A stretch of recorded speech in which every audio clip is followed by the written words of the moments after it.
Hey everybody, I'm Matt with Deer and Donuts, but you guys aren't here to meet me. You're here to talk about this thing right here. The Exo Mountain K4 system with the 5,000 bag. Now, if you've been following this channel for a little while, you know I'm a big fan of Exo Mountain's bag design. So when I got a chance to try out the whole system, I jumped at it. How could I not? Up until now, I've been a K4 guy when it comes to a whole complete pack system.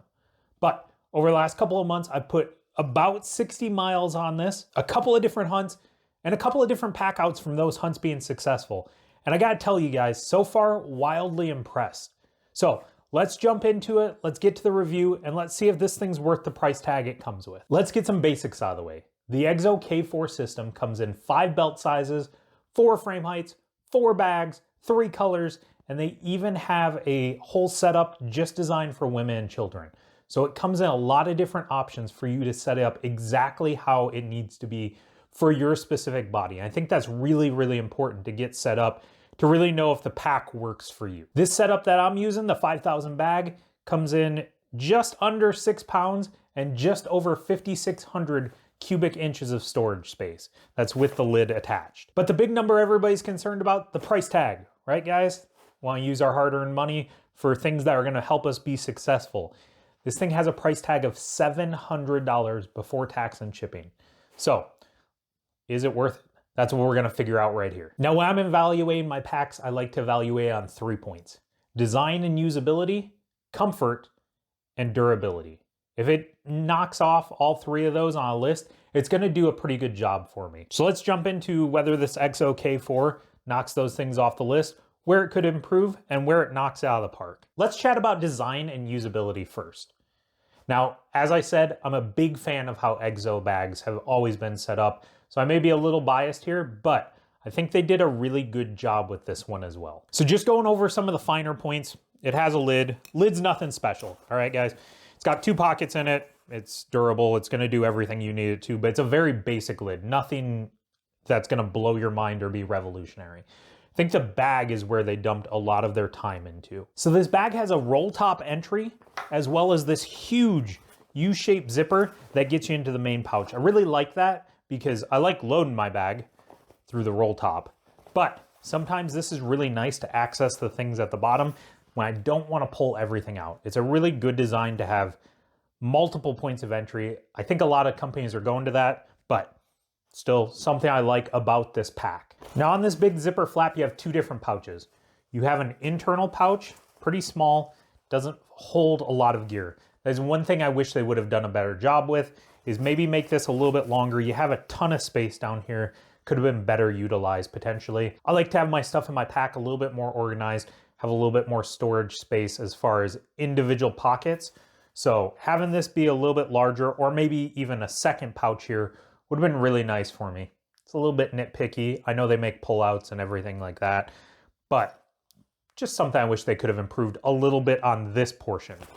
Going to the front, it has a full-length zipper pocket. Now, it's not super deep. You're not probably putting a spotting scope or anything like that in this pocket, but it does a good job of me being able to store just kind of miscellaneous odds and ends that I need to get to without getting into my pack. I think I kept hat, beanie, a gimbal for our camera, things that I needed immediate access to all went in here. And it was really nice to be able to get to without having to dig through my entire pack. Now again, I wish they maybe did a little bit better job segmenting this.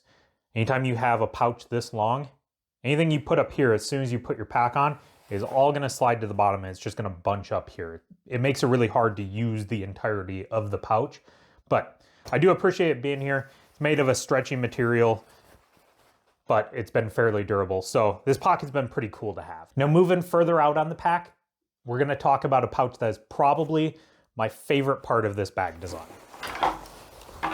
So you have this full length zippered pocket, and it works really, really well for keeping tripods, spotting scopes, trekking poles if they collapse down enough. Anything like that can go in here. It can get zipped up. It's protected from the elements, protected from the dust, dirt, everything like that. It's been really, really nice having this full-length pouch that I can put that stuff in without having to jam it into my main pouch. We've all been there. You're trying to get something out of your main pouch. You're having to pull literally everything out. Jet boil, food, a kill kit, everything comes out with it as you're pulling it. Having this on the side and having it quickly accessible without having to mess with your main pouch has honestly been a godsend. Now going further out, nice big deep Nalgene pockets, all right, or whatever else you're gonna use it for if it's not a Nalgene bottle. I like that the straps run through the pocket so you can get it nice and tight to whatever's in there, not just cinch down the top. It does have some elasticity at the top to keep things nice and tight.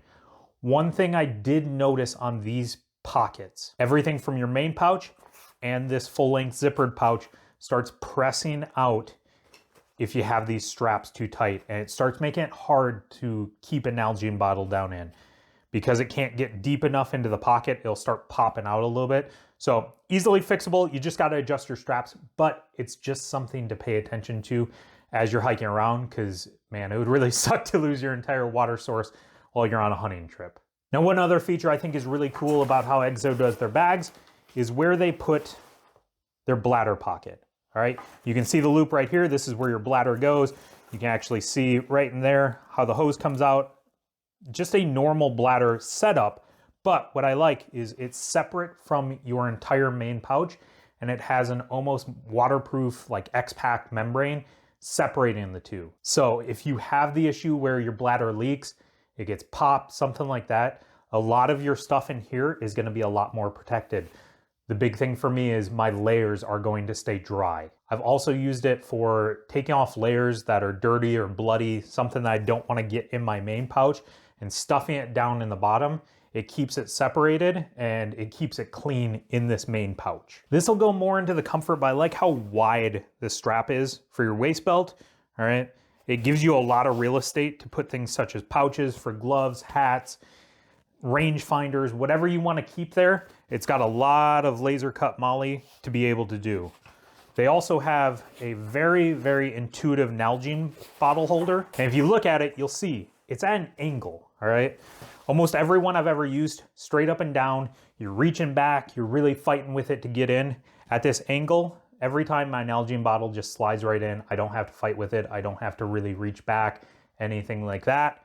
So, really well thought out to put it at an angle. Finally, they have a little bit more laser cut molle. Right on the shoulder straps, you can put a couple of different things. I think I've seen people put bear spray, a holder for their Garmin InReach, just small little pouches of that nature that are gonna be a single strip. I guess you could put a tourniquet holder, really whatever you want as long as it's that single strip. Now, while we've got this up here, let's talk about comfort. And the frame, I think, is really gonna be the deciding factor for most packs on whether it's comfortable or not. This is one of the few places I have absolutely nothing negative to say about this pack. This has been by far the most comfortable pack I have ever used. Like I said, I came from a K4 Duplex Lite, and I thought that was just absolutely great. And I still think it is a very, very good pack. Would not dissuade anybody from it. But man, I don't think I knew comfort until I started hiking around with this Exo K4 system. It just seems to do everything really well for my body, all right? I like the lumbar pad. It's not super thick, but it provides enough cushion. It's got some grip to it, so it doesn't slide up or down on my body. The waist belt is nice and wide. It's got a little bit of padding, but nothing crazy, just enough to make it comfortable. I like those nice wide hip belts because I feel like it kind of spreads the load and spreads the pressure across your entire hip area. Talking on the shoulder straps, you can see at the bottom, it's got a little bit of Velcro. You can hear, you can move these up and down to really contour it to what you need out of your pack and kind of the length of your torso. Beyond that, again, you can see a little bit of padding, not an insane amount, but just enough so it's comfortable, but still thin enough that you don't feel like it's bulky. They really hit a nice middle ground for me. Now, what this comes out to is, again, like I said, the most comfortable pack I've ever used.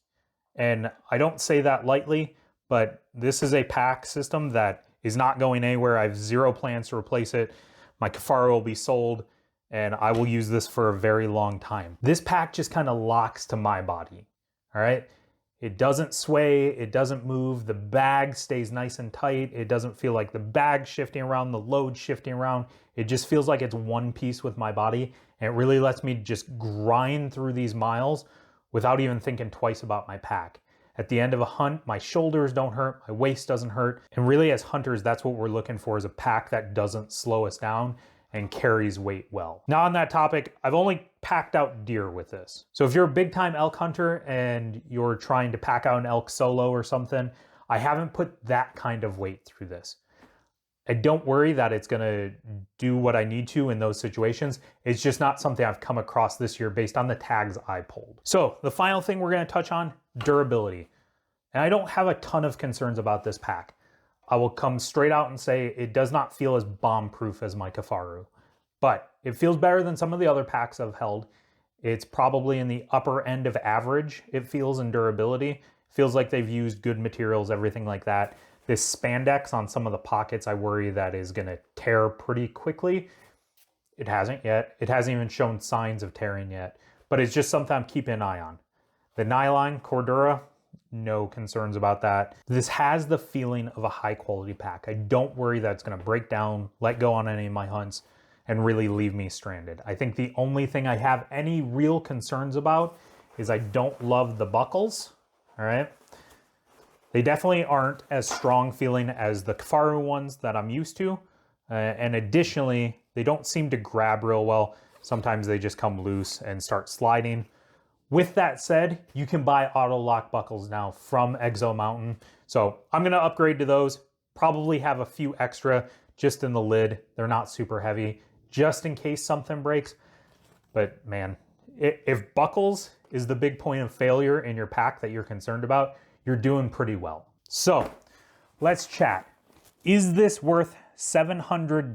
Well, I think that depends on your hunting style and your setup. If you're putting a lot of miles in every single year, you're going on several trips, and you're looking for something that's not going to hold you back in any way, and I'm a big proponent of buy once, cry once, and I would probably look this way or at one of the other high-end pack manufacturers if this one doesn't seem to fit your body perfectly. On the other hand, if you're just a weekend hunter and you're just looking for a pack that's gonna grind out a couple of miles, you don't get super far back in, you're not looking to carry a bunch of weight, and most importantly, you have some other gear that you're looking to upgrade, this might be someplace you can skimp. $700 is a pretty hefty price tag.